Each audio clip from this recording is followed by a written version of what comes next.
Réunissant 24 équipes, dont 15 de la Ligue de hockey Midget 3 du Québec et 9 équipes venues de l'extérieur, le Challenge Midget 3 est assurément le plus gros événement de la saison de la Ligue de hockey Midget 3 du Québec. Nous sommes réunis à l'Abbé et on vous présente un reportage sur l'événement qui a lieu ici du 11 au 15 décembre 2019.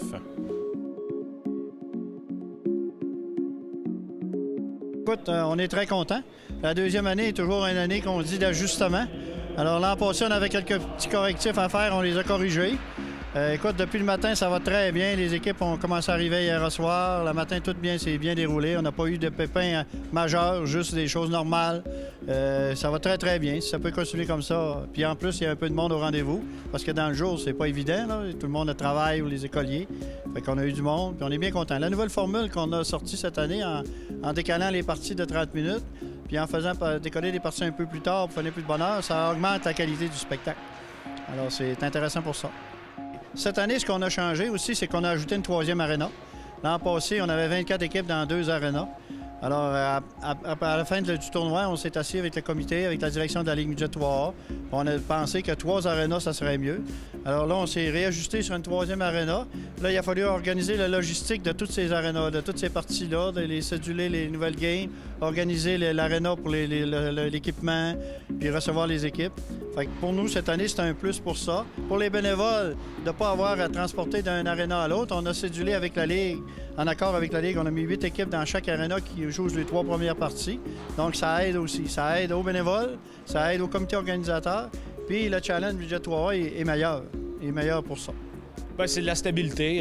C'est sûr et certain que quand l'an passé, c'était en l'an 1, donc d'une année à l'autre, c'est vraiment juste d'y aller avec une progression au niveau autant de l'encadrement de nos équipes sur place, puis d'avoir quelque chose de très bien rodé, puis que ça se déroule vraiment bien. Donc, on l'a octroyé pour 4 ans. On va voir par la suite comment ça va se faire. On va y aller avec une autre formule.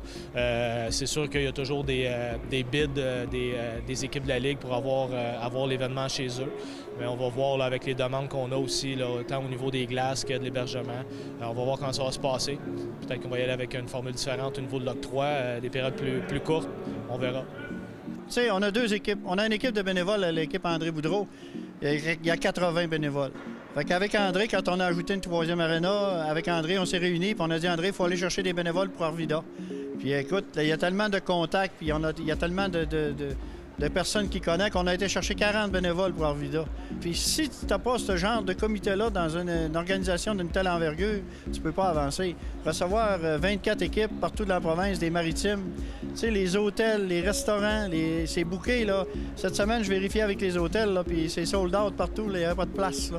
Fait que, tu sais, c'est des retombées économiques pour la région. Et pour les élites de Jonquière aussi, pour nous, c'est une retombée pour notre équipe. C'est des dépenses de moins. Ça nous permet de nous aider. Puis ça fait connaître notre région. Tout le travail, tous les bénévoles, il y a aussi de 130 bénévoles qui sont ici, qui donnent un coup de main, autant ici qu'à Jonquière. Tourisme Saguenay embarqué depuis l'année passée là, au niveau de l'hébergement.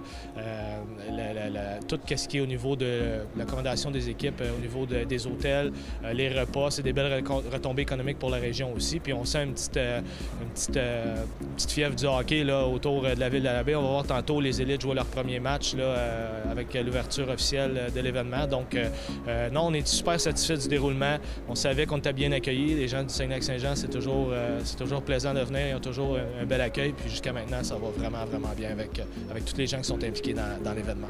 C'est une très grande fierté. Puis je suis obligé de souligner, puis ça me fait plaisir, la collaboration qu'on a eue de Promotion Saguenay 1 et de tous les dirigeants de la ville qui nous ont aidés, les gars des arénas, les dirigeants d'arénas, tous les travailleurs, ils sont à nos pieds. On demande, on reçoit. Fait que c'est très bien, c'est merveilleux. C'est là qu'on voit qu'au Saguenay, quand j'ai fait les Jeux du Québec en 2013, on disait le pays des géants. Je pense qu'on on reçoit notre monde présentement comme des géants avec tous les bénévoles puis l'organisation de la ville. C'est merveilleux. Bien, je pense qu'on est déjà l'événement Midget 3 de l'Est du Canada. Oui, il y a le Monctonian, sauf que d'avoir les équipes du Midget 3, ça relève le niveau de jeu grandement. Donc, c'est de voir. C'est sûr et certain qu'avec un tournoi à la ronde, si on grossit, on augmente le nombre de matchs dans la journée. On a quand même une marge de manœuvre avec 3 glaces complètes là, du matin au soir. Là, on a libéré. L'an passé, on avait 6 matchs ici sur chacune des glaces. On est à 4 cette année. Donc, peut-être d'augmenter le nombre d'équipes pourrait être un avenue pour nous. On en a parlé. On a aussi des projets là, pour la fin de saison. Cette année, c'est notre dernière année qu'on participe à la Coupe Dodge avec la Ligue Midget 3A. On va essayer d'avoir un événement avec nos équipes qui ne participent pas au carré d'as de la Coupe Jimmy Ferrari. Donc, on regarde pour un autre format. Donc, on va voir là, avec cet événement-là de fin de saison comment que ça va aller l'an prochain. Puis par la suite, on verra si on veut y aller avec une expansion ou peut-être changer un petit peu le modèle. On verra. Bonjour, ici Marc.